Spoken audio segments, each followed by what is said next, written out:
बिस्मिल्लाहिर्रहमानिर्रहीम। अस्सलाम वालेकुम dear viewers, friends and students. आज हम आपकी ग्रेड 9 क्लास 9 की बायो की बुक से अपना अगला पढ़ेंगे। ठीक है, लास्ट क्लास में हम पढ़ चुके थे, ठीक है, बायो के बारे में, what is bio and branches of bio.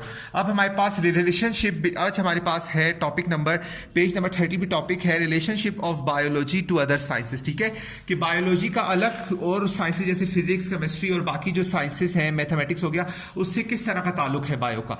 In biology through we study about living organism. Bio में हम सिर्फ जानदारों के बारे में पढ़ते हैं, yet it is also related with other branches of science। तो ये दूसरी branches of science से भी relate करता है। For example, without the knowledge of chemistry, chemistry की नॉलेज के बगैर we cannot explain the process of photosynthesis in plants। तो हम केमिकल रिएक्शन के बारे में बता सकते हैं केमिस्ट्री के बगैर कि किस तरह से प्लांट्स, पौधों के अंदर एक केमिकल रिएक्शन होता है फोटोसिंथेसिस के अमल में जब वो खुराक बनाते हैं। By the union of biology with other branches of science many branches have develop. कि बायो के ही इतिहाद से उनके साथ मिला करके बहुत सारी नई ब्रांचेस बनी है। ठीक है, सम एग्जाम्पल्स आर अंडर, कुछ अंडर है। ठीक, एग्जाम्पल जैसे बायोफिजिक्स। ठीक है, बायोफिजिक्स किस तरह से it is a science that use method and principle for physics to study the mechanism of biological system. ये क्या है? ये ऐसी साइंस है, बायोफिजिक्स में ऐसी साइंस है जिसमें फिजिक्स के रूल्स के अंडर हम बायो के बारे में पढ़ते हैं। जैसे let suppose physics explain the first type of lever, the principle of lever is use to understand the movement of arm, legs and in biology. ठीक है, तो फिजिक्स जो बताता है किस तरह से मूवमेंट होती है, ठीक है, किसी चीज की, और बायो में हम फिर आर्म, हाथों की, पाँव की और किसी चीज की भी मूवमेंट के बारे में बायोफिजिक्स के थ्रू पढ़ सकते हैं। So biophysics play a visual role in biology. ठीक है, उसके बाद आता है बायोकेमिस्ट्री। हमारे पास तीसरा है biochemistry, the study of different compounds, बहुत सारे किस्म के कंपाउंड्स के बारे में पढ़ना, and chemical processes in living organisms is called biochemistry. बहुत सारे किस्म के कंपाउंड्स के बारे में पढ़ना और केमिकल रिएक्शन जो होते हैं, केमिकल प्रोसेस किए जाते हैं जिस्म के अंदर, उसके बारे में पढ़ने को क्या कहते हैं? बायोकेमिस्ट्री। देखिए बायो और केमिस्ट्री का रिलेशनशिप बन रहा है ना। For example, in order to study the carbohydrates, जैसे कि अगर आप कार्बोहाइड्रेट्स की तादाद को पढ़े, प्रोटीन्स के बारे में पढ़े, ये केमिस्ट्री के थ्रू हो रहा है ना सारा, and lipids in living organism, और जब किसी जानदार के अंदर इन सब चीजों के बारे में पढ़े, there is need of knowledge in chemistry. So इसके लिए हमें केमिस्ट्री की जरूरत पड़ेगी, केमिस्ट्री के थ्रू ही हम केमिकल रिएक्शंस के बारे में पढ़ सकते हैं। So bio play a visual role in chemistry. ठीक है, केमिस्ट्री के साथ भी वो एक बहुत अहम किरदार अदा कर रहा है। उसके बाद है बायोमैथमेटिक्स। अब बायोमैथमेटिक्स क्या होता है?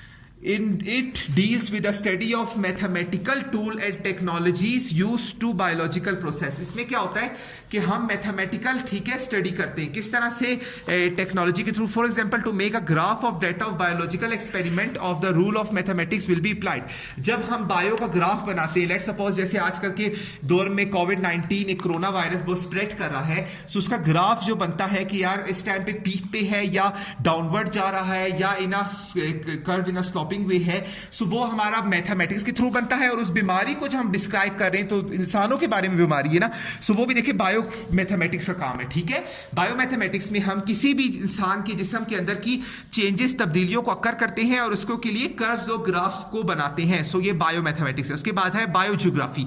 बायोजियोग्राफी क्या है? The scientific study of geographical distribution of living organism का बायोजियोग्राफी, जिस इंसानों को उनके हिसाब से उनको उनके एरियो में डिस्ट्रीब्यूट करना, उनके इलाकों में, बायोजियोग्राफी कहलाता है। ठीक है, नेशनल जियोग्राफी अपने चैनल देखा जो बताते हैं कौन सा जानवर, कौन सा इंसान किस जगह पे लाइक करता रहता है। सो वो अब देखिए इंसानों के बारे में पढ़ रहे हैं ना, bio means life, so life, जिसम, इंसान के बारे में पढ़ना बायोजियोग्राफी कहलाता है।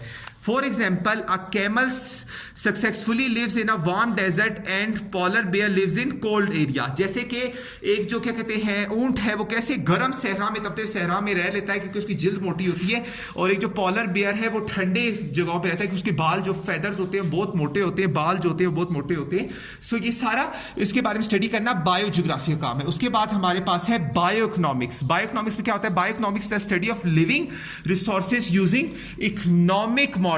ठीक है, इसमें हम स्टडी करते हैं इकोनॉमिक्स मॉडल के थ्रू। ठीक है, बायो इकोनॉमिक्स में। ठीक है, bio economics help to eliminate about benefit और loss of a business related with living organism, the loss, cost value of, profit value of the poultry business in be calculated. ठीक है, economics में आपको पता है economics is the study of economics study of profit and loss and all the cost and values in a business. So हम business में जो भी चीज हम पढ़ते हैं, स्टडी करते हैं, ठीक है, तो इकोनॉमिक्स के थ्रू ही हम करते हैं ना कि मईशत कितनी ऊपर जा रही है। सो बायो में क्या है कि ये बायो इकोनॉमिक्स में क्या होता है कि जैसे एक पोल्ट्री फार्म है, जैसे एक इंसान ने एक बड़ा फर्म खोला हुआ है, एक क्या कहते हैं मुर्गियों का एक बहुत बड़ा क्या कहते हैं पोल्ट्री फार्म खोला हुआ है। सो उसको स्टडी करने के लिए हम बायो इकोनॉमिक्स को यूज करते हैं टर्म, क्योंकि देखो बायो क्या है कि वो इंसानी चीजों पे मतलब एक क्या कहते हैं दादो शुमार बता रहे हैं, और इकोनॉमिक्स क्या है कि वो उसका पूरा का पूरा एक डेटा बता रहे हैं। सो ये बायो इकोनॉमिक्स इसलिए यूज होता है, ठीक है। सो ये आपको आज समझाना था, अगली वीडियो में आपको आगे पढ़ाएंगे। अब तक के लिए इतना ही, अल्लाह हाफिज।